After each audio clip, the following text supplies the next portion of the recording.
इसके बाद आपके पास एक और ऑप्शन होता है टेक्स्ट बॉक्स का।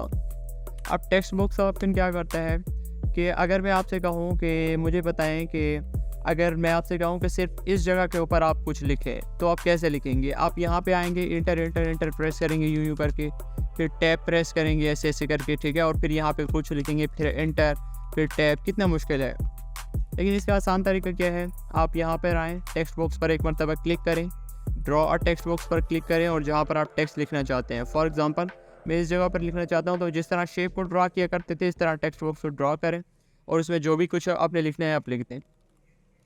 बस हो चुका है, दैट्स इट, टेक्स्ट आ चुका है। अब आप कहेंगे सर यहाँ पर आउटलाइन है, आउटलाइन कैसे ख़त्म करें। अगेन इस पर क्लिक करें, जिस तरह शेप को आप चेंज करते थे उसमें, ठीक है। यहाँ पे जाएँ आउटलाइन पर और नो आउटलाइन कर दें, दैट्स इट, हो गया बस। बैकग्राउंड पे कोई कलर पास करना चाहते हैं, क्लिक करें और शेप फिल पे जाएं, कलर पास कर दें, ठीक है। इस तरह से आप ये सारी की सारी चीज़ें परफॉर्म कर सकते हैं। आई होप आपको समझ आ रही होगी। अगेन ये वही पुराने ऑप्शन हैं लेआउट के, ठीक है, और ये सारी चीज़ें। अच्छा, आप इसे उठा के इधर उधर भी घुमा सकते हैं जिस तरह शेप को घुमाते हैं, ठीक है। इस तरह से आप क्या कर सकते हैं, किसी भी पार्टिकुलर एरिया के ऊपर आप टेक्स्ट वगैरह लिख सकते हैं। इसके बाद जो है ना आपके पास एक और ऑप्शन होता है, उसका नाम होता है वर्ड आर्ट। वर्ड आर्ट क्या करता है, फॉर एग्जांपल मैं यहाँ पे लिखता हूँ government girls high secondary school number 2 day I Khan, और मैं कंट्रोल ए करके क्या करता हूँ, वर्ड आर्ट पे जाता हूँ, इसे वर्ड आर्ट दे देता हूँ एक।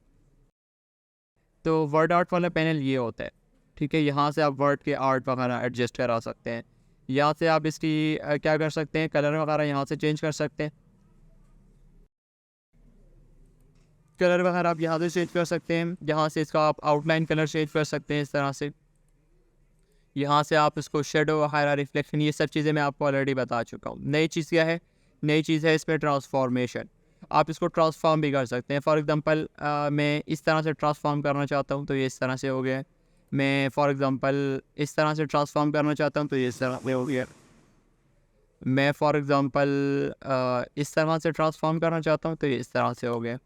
अगर मैं इसको थोड़ा सा यूँ कर दूँ तो आपने देखा होगा अक्सर उस रोल में आप इस तरह से नेम्स वगैरह लिखे हुए आ रहे होते हैं। सर्टिफिकेट्स वगैरह में भी ये चीज़ें आपको देखने के लिए मिल रही होती हैं। आई होप समझ आ रही हो। डिलीट करता।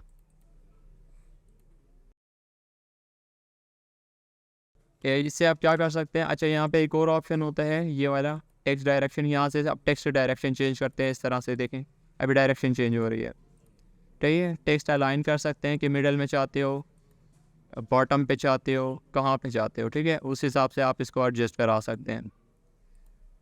मैं टॉप पे जाता हूँ। अच्छा, इसके बाद आपके पास एक और ऑप्शन होता है,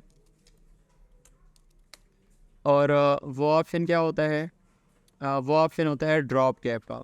अब ड्रॉप कैप का ऑप्शन क्या करता है, मैंने इज़ इक्वल टू रेंट किया और मैंने जो है ना क्या किया, मैंने कुछ पैराग्राफ्स लिए, ठीक है। ये मेरे पास आ चुके हैं पैराग्राफ्स।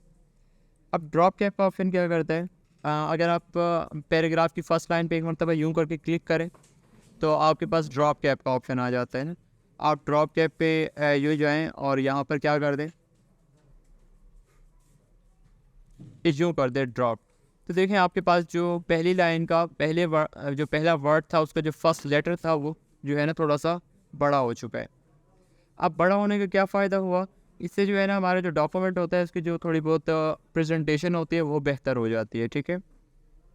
इसके अलावा होता ये है कि आपने अक्सर न्यूज़पेपर्स वगैरह में और नावल्स वगैरह में ये चीज़ देखी होगी, ठीक है। आप फॉर एग्जांपल आप चाहते हैं सर ये 3 लाइन पे आपका वर्ड आया हुआ है ना, मैं चाहता हूँ थोड़े से ज़्यादा लाइंस पे आए, तो अगेन वर्ड ड्रॉप कैप पर जाएं, ड्रॉप कैप ऑप्शंस पर जाएं और यहाँ पर जहाँ पर 3 लिखा हुआ है इसको आप इंक्रीज़ करके 5 कर दें तो अब ये 5 लाइन्स पर आ जाएगा। इसके अलावा अगर आप इसके दरमियान में थोड़ा सा डिस्टेंस बढ़ाना चाहते हैं तो आप यहाँ से थोड़ा बहुत डिस्टेंस भी बढ़ा सकते हैं, देखें इधर से।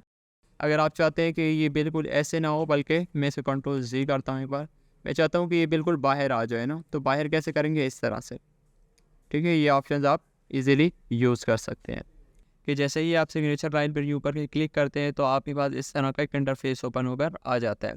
इसमें आप क्या करते हैं, इसमें आप सिग्नेचर्स वगैरह ले रहे होते हैं। किस तरह से ले रहे होते हैं, जिस बंदे का आपको सिग्नेचर चाहिए वहाँ पर यहाँ पर उसका नेम लिखें। फॉर एग्ज़ाम्पल मुझे चाहिए अब्दुल्ला का सिग्नेचर, और फिर जो है ना यहाँ पर आप क्या लिखेंगे, यहाँ पर आप लिखेंगे कि अब्दुल्ला का रोल क्या है, वो मैनेजर है, स्टूडेंट है, टीचर है, क्या है। अब्दुल्ला फॉर एग्ज़ाम्पल टीचर है। अगर जो है ना इसका आप ईमेल एड्रेस लिखना चाहते हैं तो लिखते, नहीं लिखना चाहते तो ना लिखें, और ओके पे प्रेस कर दें। दैट्स इट, बस आपके पास क्या आ जाएगा, एक सिग्नेचर लाइन बनी हुई आ जाएगी। यहाँ पे उस बंदे का नाम लिखा हुआ होगा और फिर रोल भी लिखा हुआ होगा। इसका साइज़ आप छोटा कर सकते हैं यूँ करके।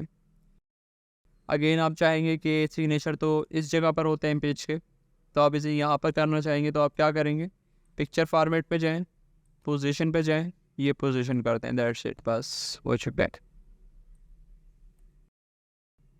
इस तरह से आप ये सब चीज़ें परफॉर्म कर सकते हैं। उठा के भी रख सकते हैं अगर आप चाहें तो, लेकिन वो वाला ज़्यादा सूटेबल है अगर आप उसी से कर लें तो, ठीक है। इसके बाद आपके पास एक और ऑप्शन होता है डेट एंड टाइम का। डेट एंड टाइम का ऑप्शन क्या करता है, आपको डेट और टाइम दे रहा होता है। जैसे फॉर एग्जांपल मैं इस पर यू करके क्लिक करता हूँ तो मुझे हर तरह की यहाँ पर डेट फॉर्मेट्स देखने के लिए मिल रहे होते हैं, ठीक है।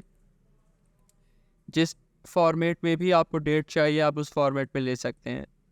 आप एक क्वेश्चन होगा क्या सर हिजरी कैलेंडर भी यहाँ पर मौजूद है, हाँ हिजरी भी है, यहाँ पर जो है हिजरी कैलेंडर, ये देखें अब ये हिजरी कैलेंडर में है। फिर आप कहेंगे सर क्या ये उर्दू में आ सकते हैं, हाँ उर्दू में भी आ सकते हैं, उर्दू कर दें।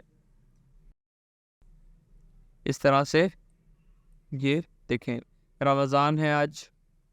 उसके अलावा यहाँ पर आपके पास एक और ऑप्शन होता है जो होता है अपडेट ऑटोमेटिकली। अगर फॉर एग्जांपल मैं यहाँ से कोई डेट लेता हूँ, फॉर एग्जांपल मैंने ये डेट ली है, ये डेट इस फॉर्मेट पे, और मैं ओके करता हूँ और मैंने इसको अभी चेक नहीं किया हुआ, तो अगर मैं जो है ना 5-6 दिन बाद भी ओपन करूँ तो ये यही डेट रहेगी यहाँ पर। बट अगर मैं इसको चेक कर दूँ यहाँ पर और भी मैं 5-6 दिन बाद जो है ना इसको ओपन करूँ, तो 5-6 दिन बाद जो भी डेट होगी, जैसे आज 16 है, 4 दिन बाद 20 होगी, तो यहाँ पर 20 डेट आई होगी, ठीक है। खुद ब खुद ये अपडेट हो जाएगी। एक और ऑप्शन होता है आपके पास ऑब्जेक्ट्स का। जैसे ही आप इस पर यूँ करके क्लिक करते हैं तो आपके पास एक इंटरफेस ओपन होके आ जाता है इस तरह से। इस पर आप क्या कर सकते हैं, ऑफिस की बाकी की जो जितनी फाइल्स हैं आप उसको यहाँ पर ओपन कर सकते हैं और उस पर वर्क भी कर सकते हैं। किस तरह से,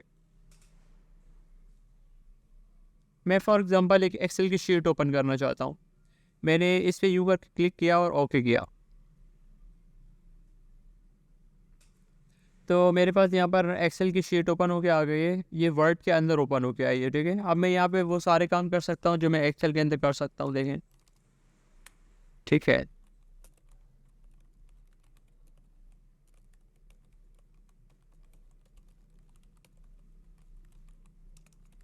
इस तरह से ये चीज़ ज़्यादा लग रही है तो यहाँ से आप इसको क्या कर सकते हैं, कम भी कर सकते हैं। और बाई साइड पे अगर आप एक मरतबा क्लिक करते हैं तो ये नॉर्मल आ जाता है इस तरह से। फिर आप इसका साइज़ छोटा बड़ा कर सकते हैं, ये वक्त, ठीक है।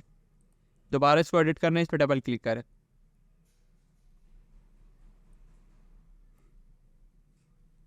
इस तरह से आप क्या कर सकते हैं, इसको इजीली आप एडजस्टमेंट इसकी कर सकते हैं। देखो